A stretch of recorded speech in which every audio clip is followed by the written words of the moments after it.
Yeah. Okay. So this talk, degenerations, will be kind of used in two different senses, actually. So,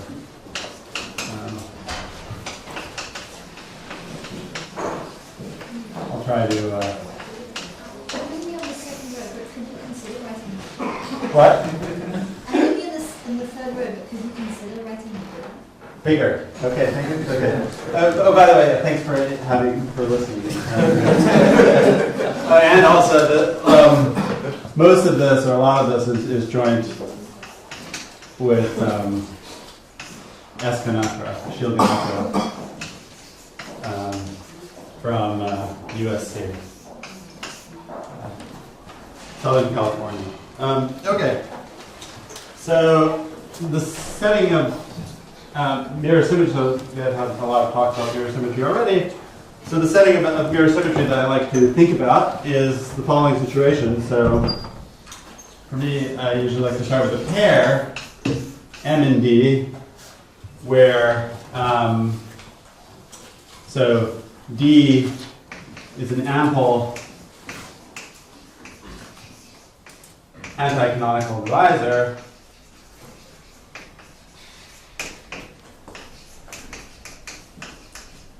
and I'll assume that it's a simple normal crossings divisor. And so I'll let X be M minus D. And so usually when we, mirror symmetry, if you go back to the classical origins, you sort of, mirror symmetry is supposed to take place near, some large complex structure limit. So near some very degenerate, complex manifold, in some neighborhood of that, is usually where the setting for mirror symmetry. And so classically, what you do is if you want to know what the mirror to something is, you first degenerate it to some variety, and then there are various tricks to try to get the mirror. So what I'm interested in is when there's a setting where D. So my version of a large complex structure limit is where D itself is sufficiently degenerate.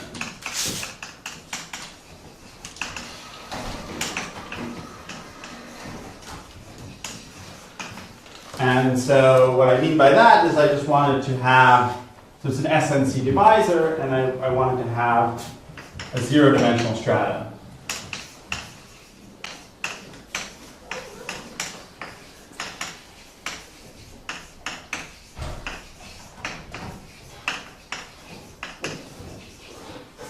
Is this okay?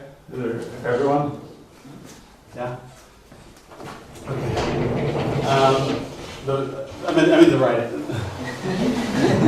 Am I writing okay? Okay, so the question is, so can we, try to, if we have just a pair, M and such a D, can we kind of intrinsically figure out something about the mirror just from that data? And so the statement the slogan that I'm, hopefully my talk will explain part of is the mirror to X, in this case, is birational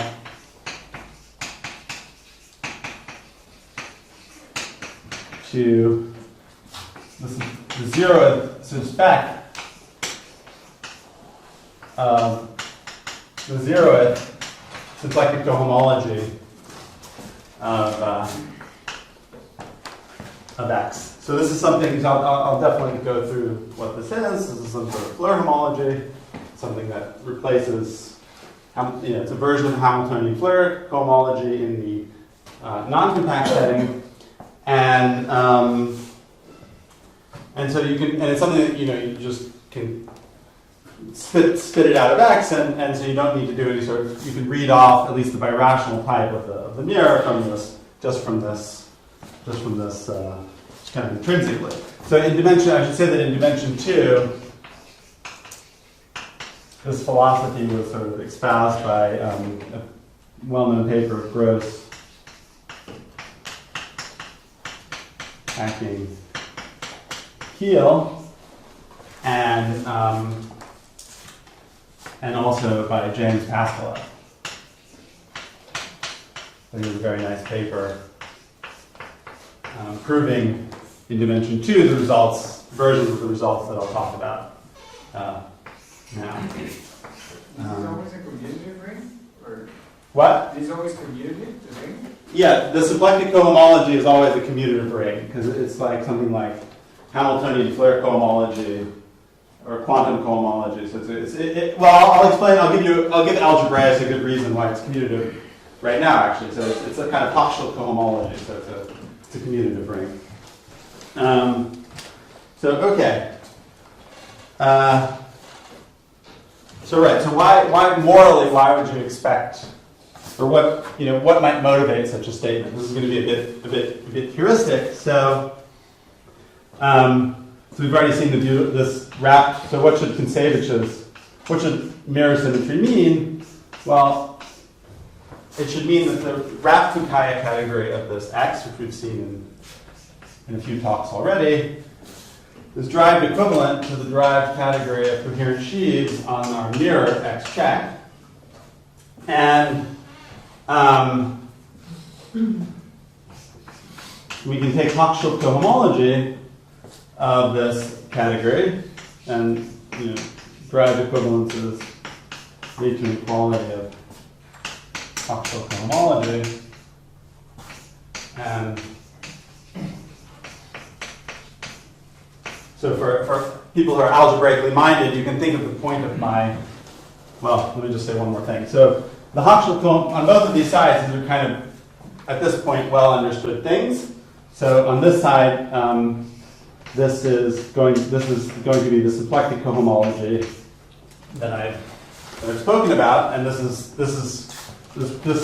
identification here doesn't yet appear in the literature, but it'll follow from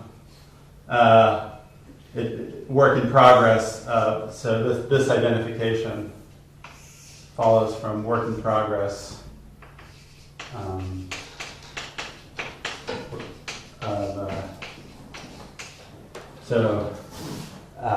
Gigini, Golovko, Chantarin, and Georgios Dimitri Rizal. Sorry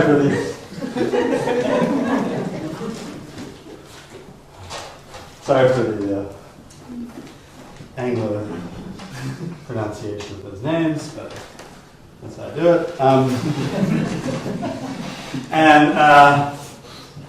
So this is the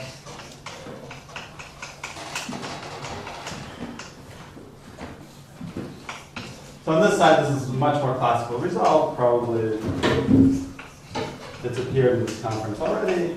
This is Hochschild-Kostoff-Rosenberg theorem, which has the, you can calculate this in terms of chief cohomology of polyvector fields. And so, in particular, we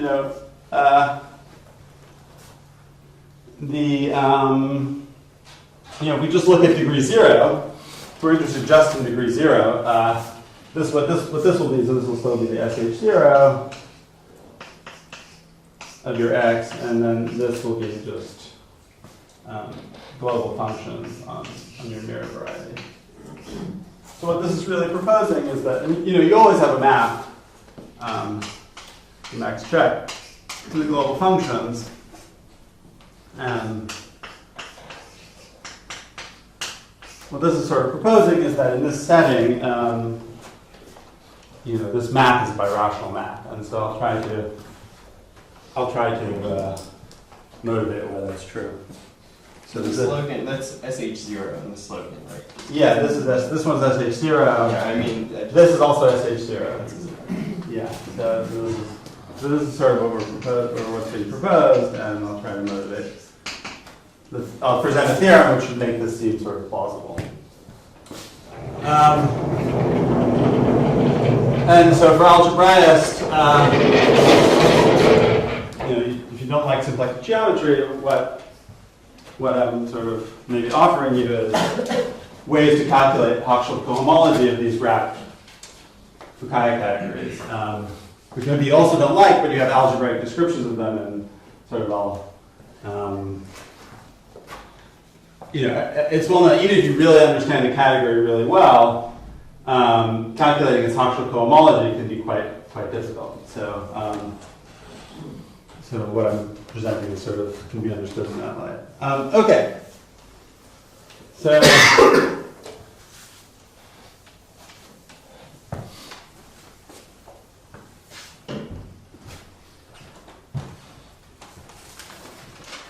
all right, so let me tell you what you need to know about symplectic cohomology. And so actually I don't really need, that's sort of the mirror symmetry motivation, but I'd like to go a little bit more general and just assume that D is ample. And instead of being anti-canonical, I'll just assume that there's some holomorphic volume form which supported along D in the sense that it's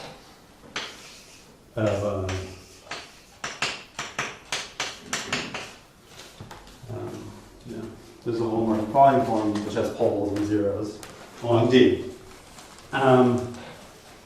And so I have a nice Kähler geometry gives me a nice symplectic form on M, coming from our ample line bundle OD.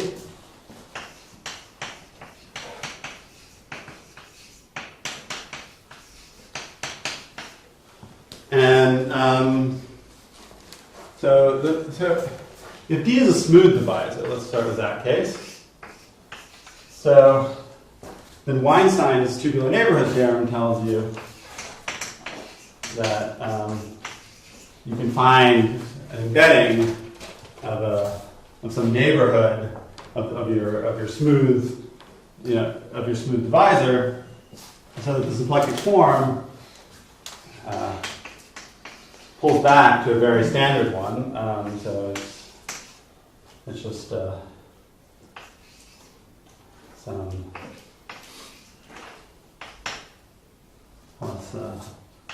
I over star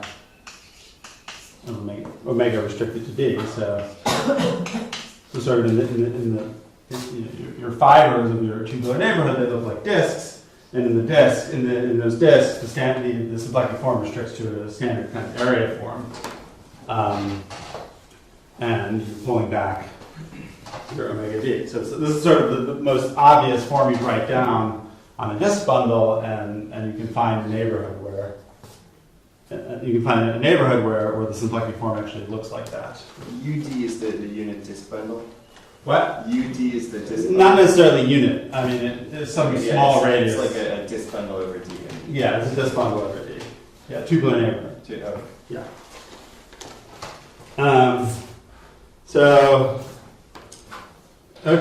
So in the normal crossing setting, you have some, slides. There's versions of this theorem.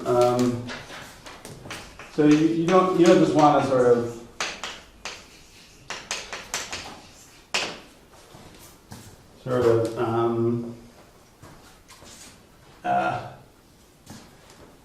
choose arbitrary tubular neighborhoods with no compatibility, but what you want to do is you want to choose your tubular neighborhood so that they sort of overlap very nicely. And you can do that, in fact. That's also an established theorem, and it's due to be clean. You can choose tubular neighborhoods of each of your divisors. So I'm assuming that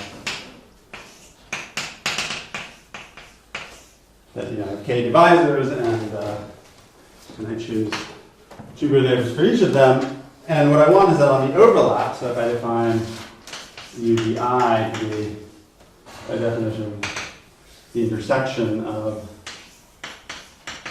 I in I,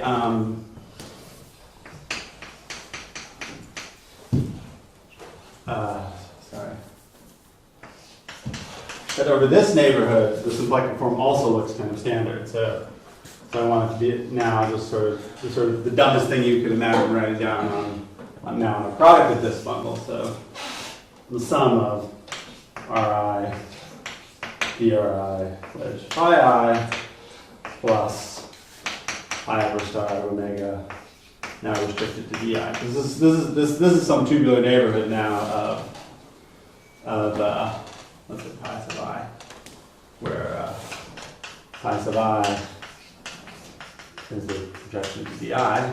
Wait, I don't understand this. Psi I maps from the union. Oh, that's UDI. That's not the union of the DI. No, that's UDI. There's a bunch of.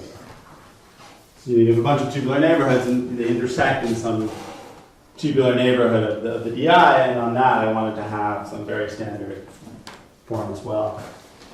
And you can do that. So you can do that. So the theorem due to MacLean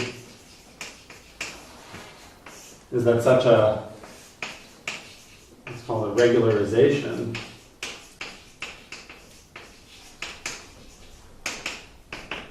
of the divisor DI exists after a small deformation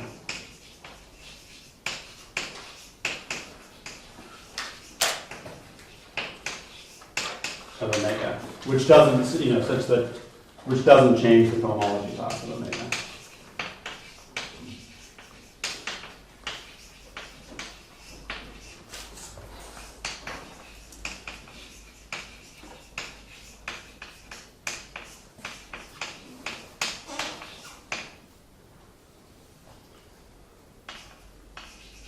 This is MacLean's.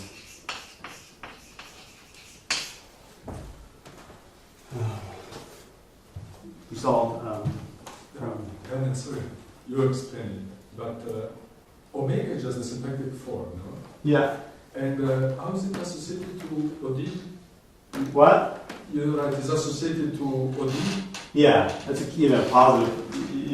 So if you choose a metric of positive curvature, you get a okay. a symplectic form. Okay. Okay. So, great.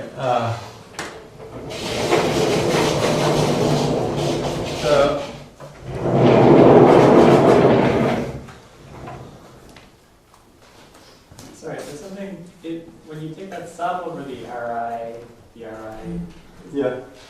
do you have like two components that are intersecting? So the divisors in particular with this new symplectic form are symplectically orthogonal. Mm-hmm. Okay, so they're no longer, that's why you have to deform, because there's an obstruction to obtaining this. So you have to deform the symplectic form, but you can do that. And I mean, when I say small, it's C0 small, but that's not obstructing to doing it, to making that work.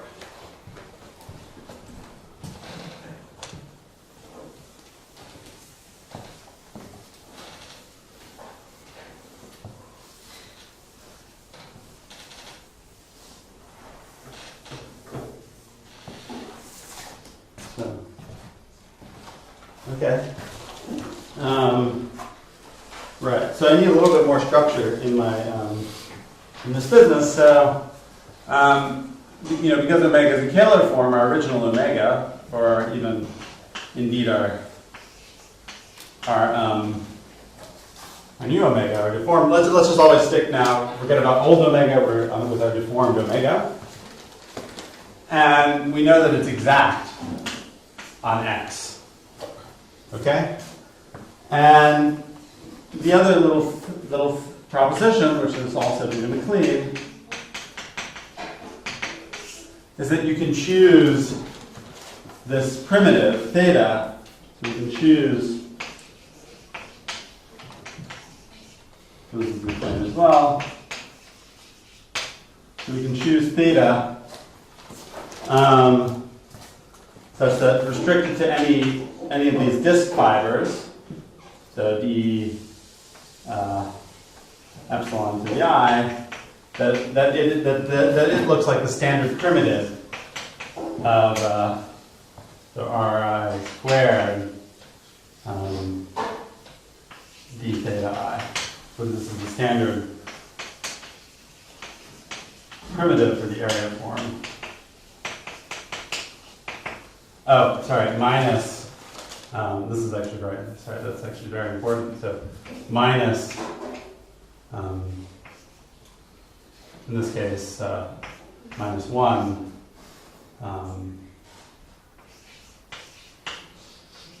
d theta I. Yeah.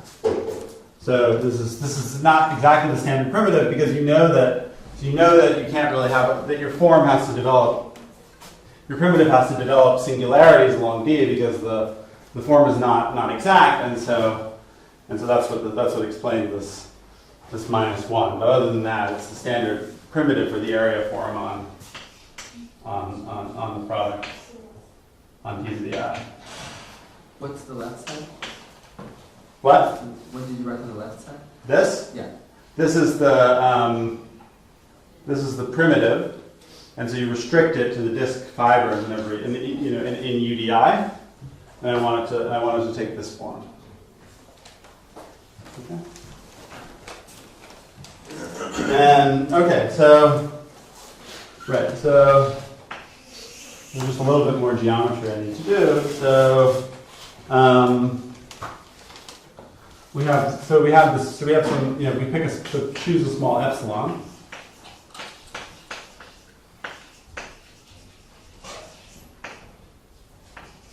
And then we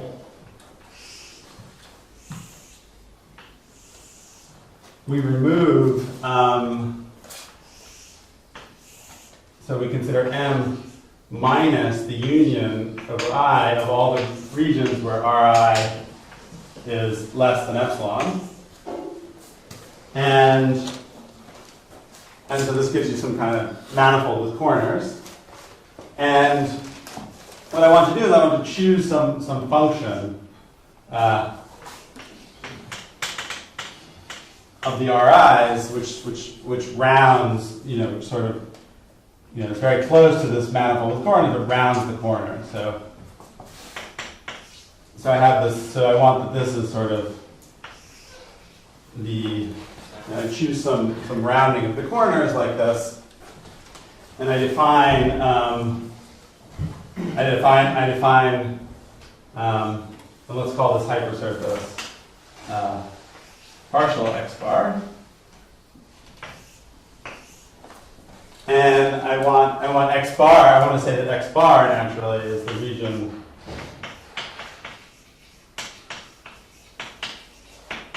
bounded by this hypersurface.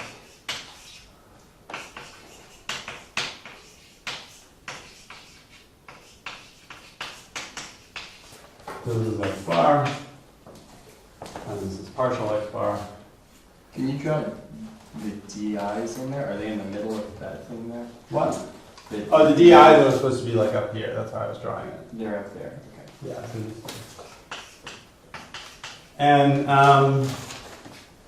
And so I want to build like a really nice. So I have to do like a little bit of geometry because I want to build like a really nice, like some family of really standard functions on this manifold. So that's why I'm doing this sort of stupid, making a fuss out of what seems like nothing. But okay, let's get a little bit more in there. So I want to define a function R now, which is, there's one more thing I need. So R will be, so first of all, I need a vector field Z. So Z is the vector field. So there's a unique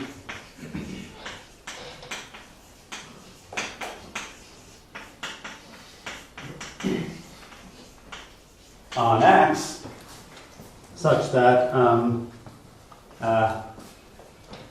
theta is given by interior product. This is called the Liouville vector field.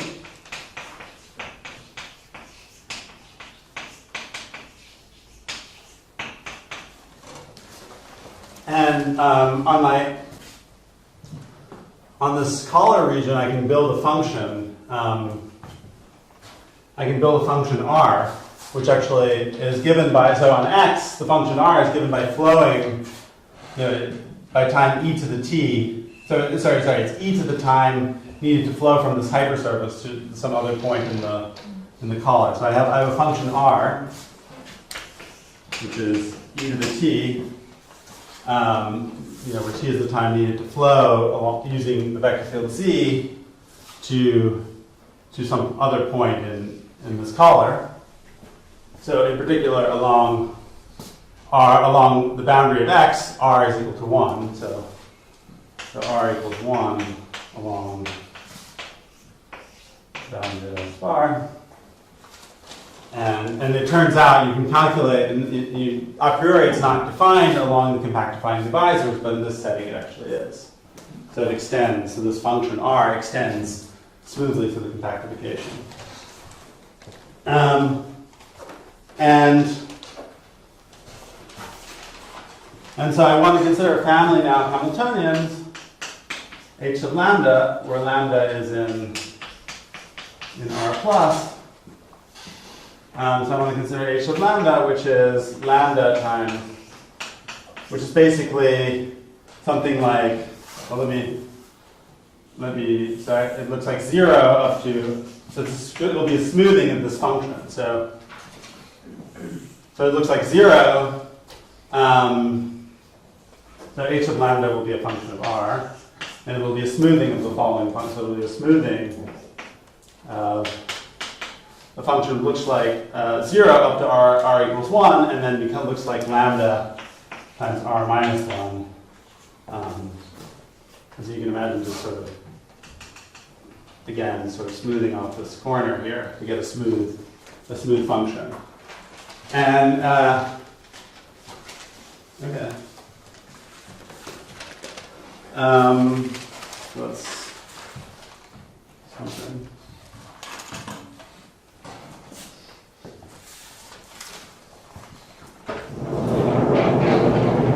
And so now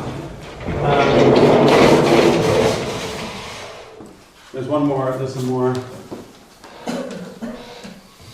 bit of geometry one needs.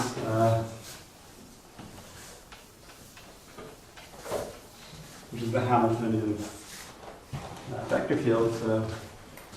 So for any of these h of lambdas, I can associate a vector field, x of h of lambda, which is by definition defined to be the unique vector field such that this equation holds. Okay. And now I'm ready to define symplectic cohomology. What's my time? It's no. Which one? There's like half an hour. Half an hour? Okay, cool. So I'll cop out. So somehow this is like a crazy thing to do from the point of view of symplectic geometry, but for people somehow people seem to be more familiar with Lagrangian Floer cohomology than Hamiltonian Floer cohomology. So the first thing I need to do is define this Hamiltonian Floer cohomology.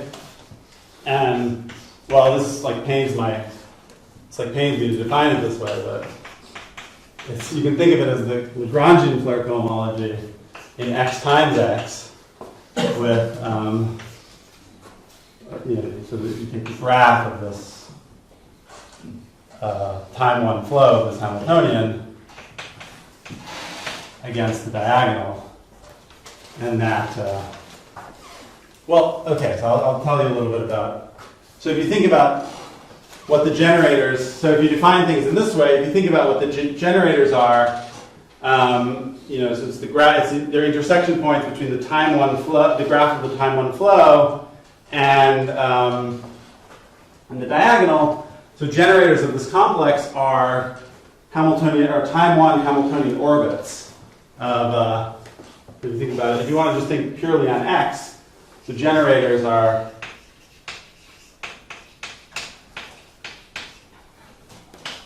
time one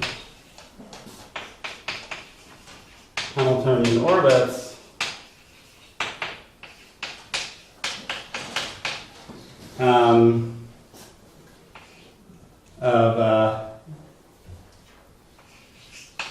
of this Hamiltonian vector field, and you know, so you know, and we know we've seen in many talks already that the differential in this counts certain pseudo-holomorphic strips in you know, what would be x times x, and you can arrange it. So if you choose your complex structures very, very carefully, you can arrange it so that this solves, so that solutions, so that the differential in this theory can be viewed as counting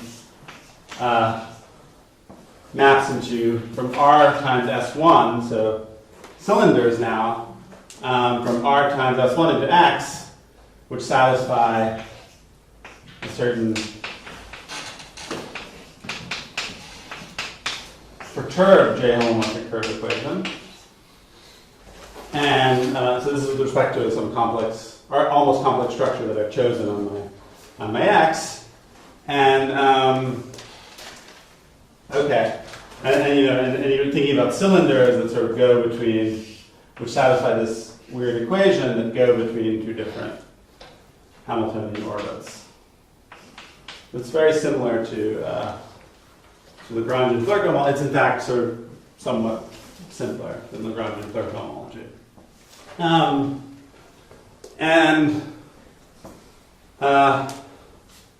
Well, so the reason that I was really fussy about my Hamiltonian is because we're dealing with a non-compact space. This sort of thing, you know, if you have in a compact space, it's sort of known that, you know, you do Hamiltonian perturbations, you choose whatever Hamiltonian you want, and that doesn't really change the Floer cohomology. But in non-compact spaces, it changes it quite wildly. So I had to, you know, so I really want to think about these Hamiltonians, or small deformations of these Hamiltonians, more precisely. And so, okay, so this is sort of well, all you need to really know about this business is just that what I want to say is that generators are these kind of things. And so let's try to figure out what the flow of these. Well, so I wanted to say, right, it depends on these Hamiltonians, and so symplectic cohomology of X, I want to get rid of my lambda dependence, so this is defined to be the direct limit of the lambda of these Hamiltonian Floer cohomologies. So there's some way to build a directed system out of this, and you can take the direct limit. So this seems like a strange, at least when seems like a strange definition, but let's try to get some intuition for it. So let's take let's again consider a smooth divisor.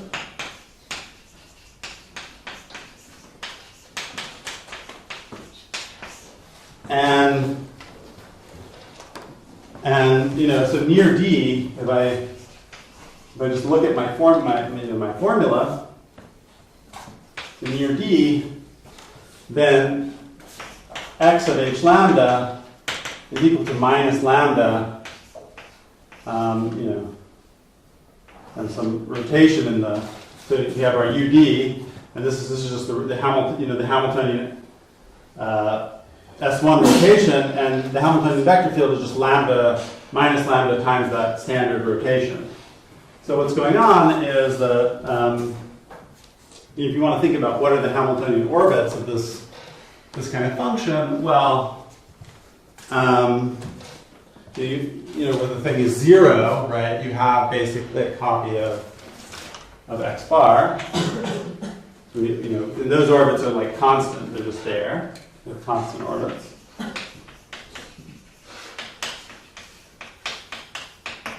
And then you have some sort of circle bundles. So for every time this, you know, so lambda, so the slope goes perhaps, you know, really quickly from between 0 and minus lambda, and so, but you know, there'll be some finite number of r's where the slope is actually some integer, or maybe 2 pi times an integer, or whatever. I don't, depends a bit on your convention. But so let's say some integer, and you'll have a full rotation in the fiber, and what you'll have will be a collection of circle bundles, which basically go up to the Floer function of lambda. And okay.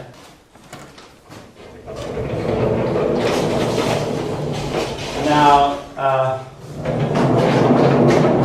I'll sort of tell you the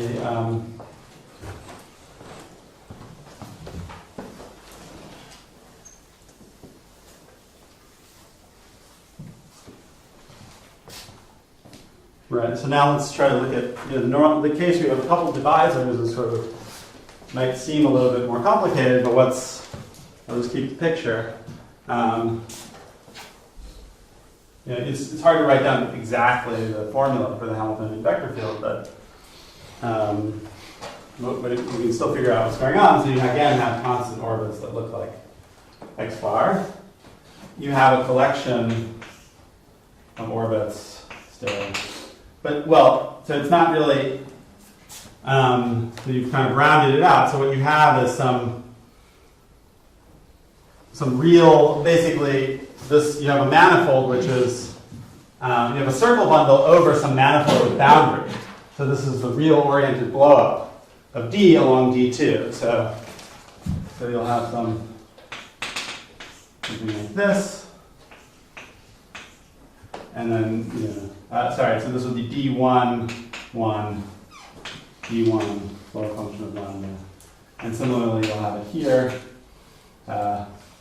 D2, 1. Sorry, say again what D hat is? It's the real oriented blowup of, or you can think, just remove a tubular neighborhood of D2 in D1.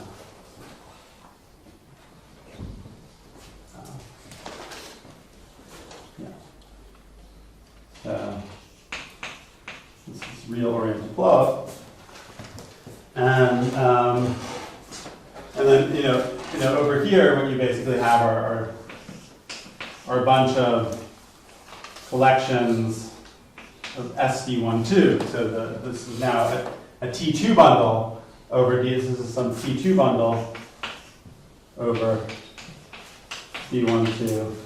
And then this will be parameterized by D1 by some rotation numbers D1, D2, such that D1 plus D2 is less than lambda. So that's sort of what the flow looks like. And so in general, if you have n of these divisors, you have n torus bundles. Yeah. You'll have, so these are actual circle bundles over these divisors, and then over the intersection you'll have the sort of 2 torus bundles. And okay, so okay. So I'll just recall briefly the real oriented blowup, maybe, or is that reasonably familiar? Okay. So in general, what I want to do is I want to define n log to be the real oriented blowup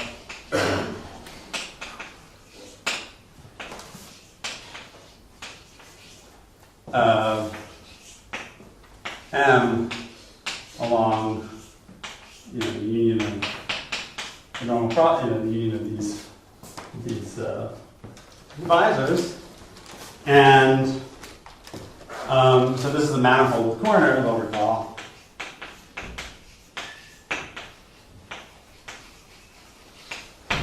And the strata, the closed strata of the boundary of the manifold with corners are themselves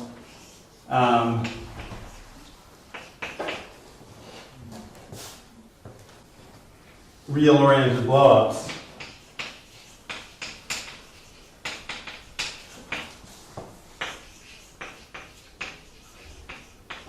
of the standard torus bundles. This is the standard T to the I bundles, mu di, and these are sort of real-oriented blowups. So it's a manifold with corners whose closed strata are these oriented blowups themselves.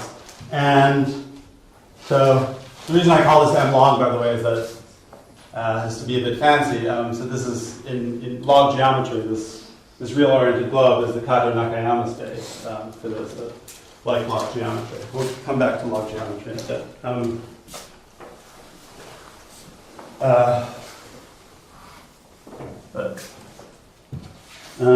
So I want to make a cohomology theory that sort of captures the geometry. So I'll define the log homology of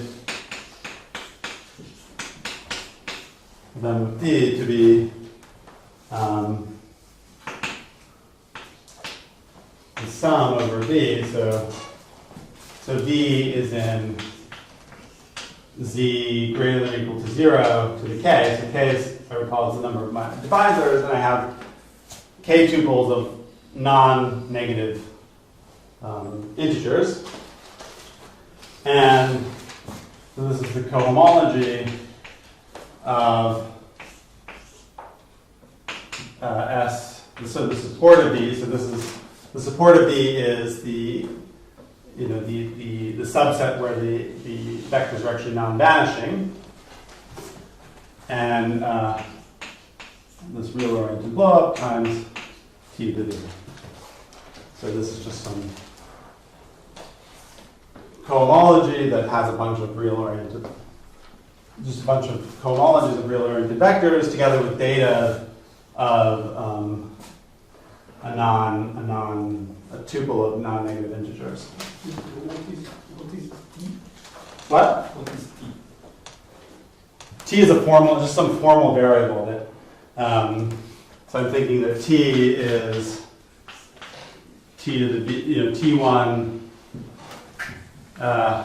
The T to the V means you really have K formal variables T to the T1 through Tk, and this would be just. What does it mean to multiply a vector in a abelian group with a formal variable? What? What does it mean to multiply an abelian group with a formal variable? Well, I haven't put a multiplication on this. It's just a formal. It's literally a formal variable for the moment. So you can forget about it for the moment. But yeah. Well, I mean, if you're really, if you're really going to be, if it's really going to bother you, you're going to put a superscript figure. It's just how I like to sort of. You can say Z to the n graded or something. Yeah. So. Okay, and this has a convolution product. I will put a product on this thing. And so if I is less than or equal to K, in the sense that, that this is a subset of this, we have a restriction map, RIK, just from the geometry of the Kato-Nakayama space, from this to cohomology. That's one. Okay.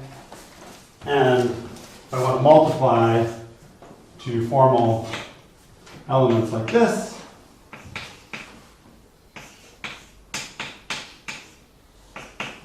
I define it to be pulling back to the support of, so the pullback from V, from the support of V1 to the support of V1 plus V2, upper star of alpha 1 up the pullback of D2 restricted to support alpha star alpha 2 times t to the d1 plus d2.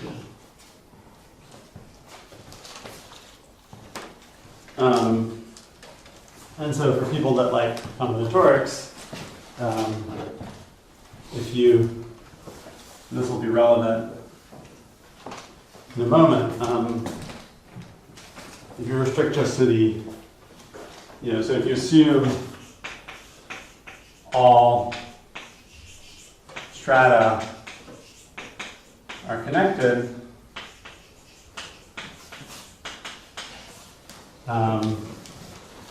then this ring, so and you restrict to the so the zero, the degree, and restrict to the degree 0 cohomology.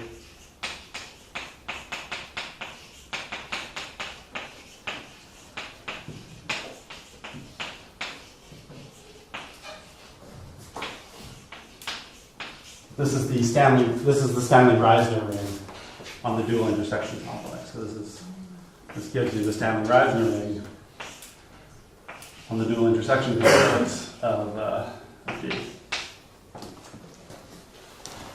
Okay. So now I've written enough to state some results.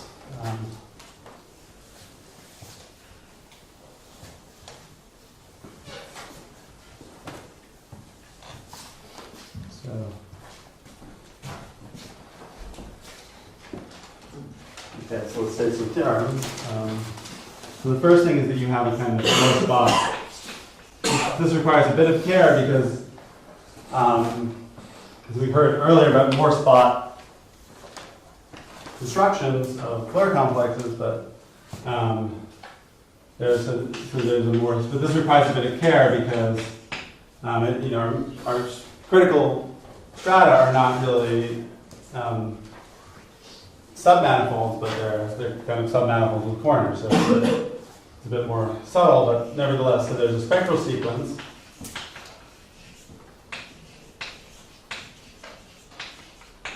of algebras.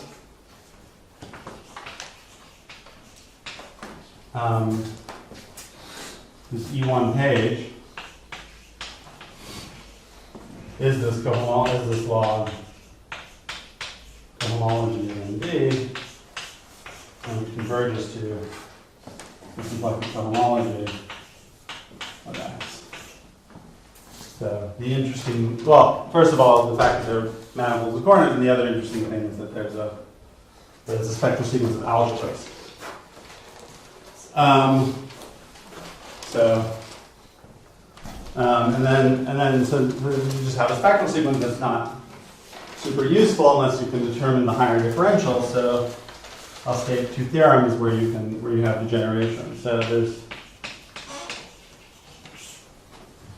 theorem. So the spectral sequence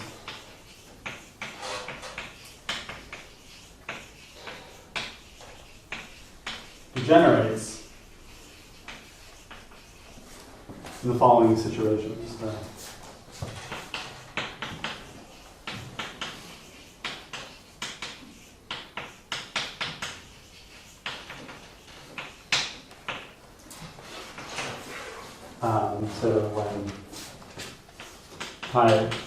This is sort of the so-called aspherical case when pi 2 of n vanishes. When you remove enough divisors, so all divisors, so all di are ample,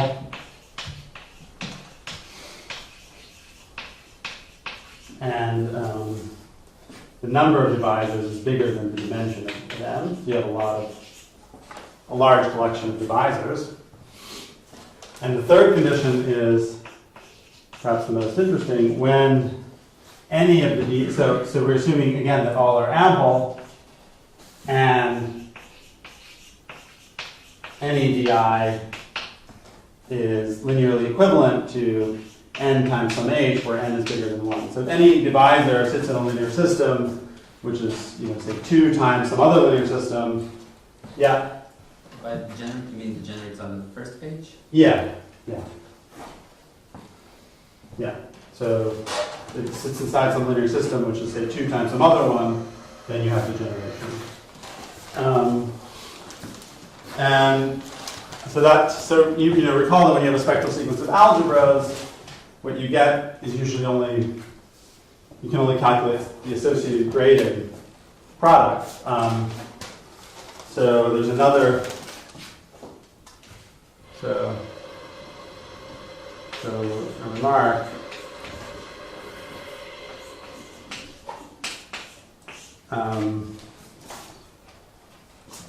For example,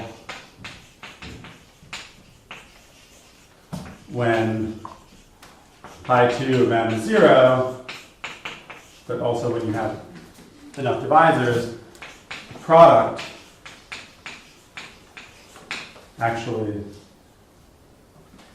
actually a grade.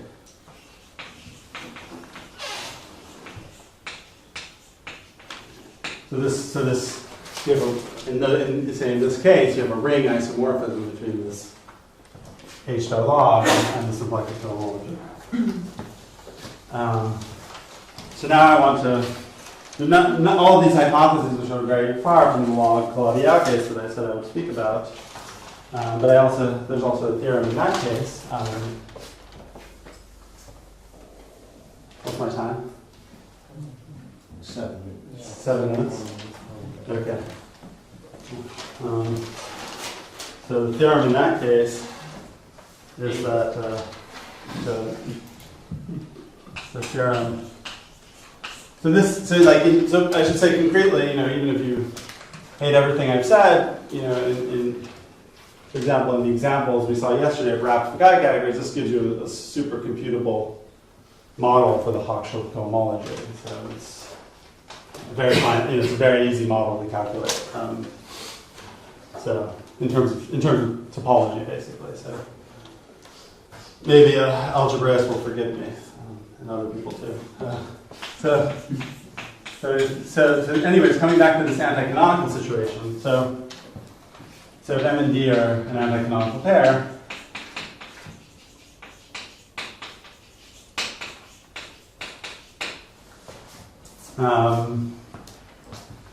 the above theorem, so spectral sequence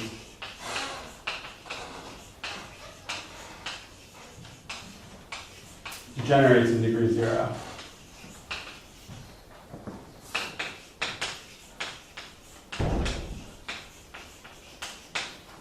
So what this says is that, at least under the assumption, another way to phrase this is that this symplectic cohomology, there's some filtration, which is basically an action filtration on the symplectic cohomology. Well, let's assume that, so if all strata are connected,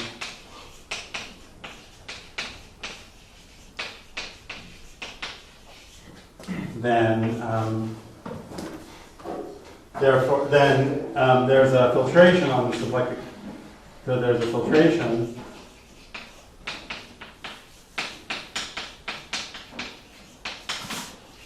on this symplectic cohomology SH0 of X such that the associated graded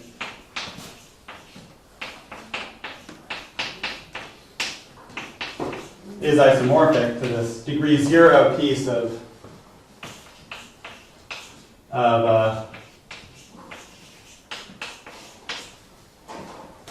this thing, which as I said earlier, is the Stanley-Reisner range on the dual intersection complex of D. And so hopefully now, now I can sort of give you the motivation, sort of tell you how this is related to the problem I was originally motivated by, of trying to justify the slogan that I was talking about. Well, so whenever you have an associated graded like this, you get a degeneration. Another way to think of that in algebraic geometry is a degeneration, whose general fiber is the symplectic cohomology, and whose special fiber is this associated graded. And you can use that to, this thing is some combinatorial ring, and you can use that to prove facts about symplectic cohomology. You have a degeneration to this combinatorial gadget. And so what can you prove? Well, so this is the lemma, but relying on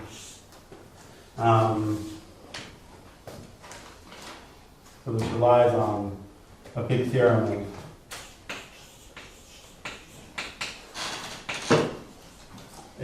Floer and Hori-Iqbal-Vafa. I'll try to maybe by the time I'll explain how it relies on their work, but so D has zero-dimensional strata.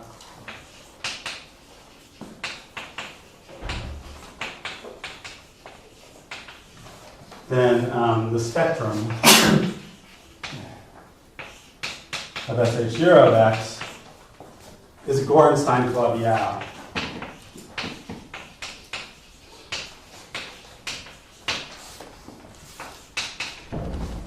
Calabi-Yau variety of the same dimension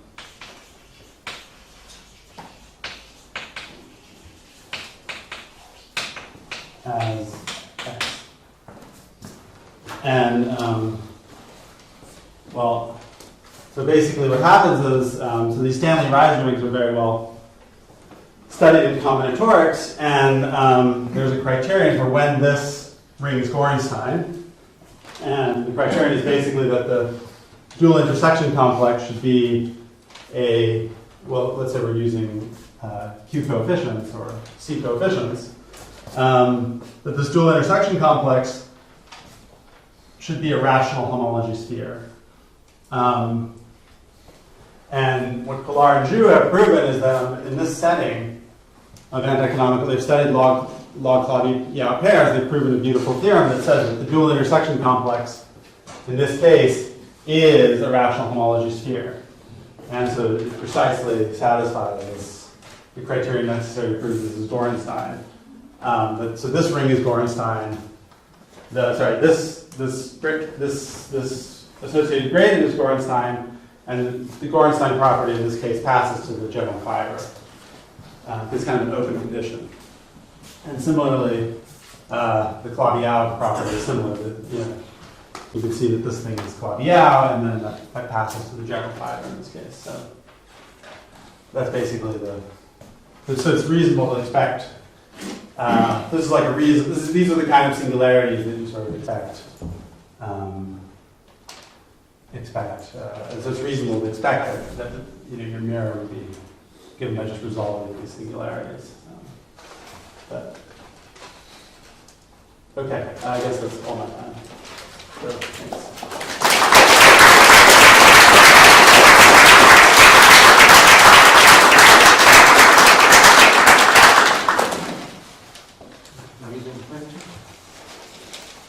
So, in your definition of your log homology ring, you have an index D, which is like a bunch of components with multiplicity.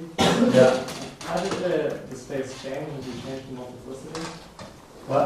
Oh, the state. Well, I mean, it's just the thing that was here was just basically the support of your V. So it's it's the torus bundle at that particular stratum given by V. So all the vector spaces that appear in definition don't depend on multiplicity, as long as it's non-zero. Right, as long as they're in the same, as long as we have the same support. But actually don't really depend on the multiplicities. And the product doesn't really either. Well, it does, as long as you go to the same stratum, that's good enough.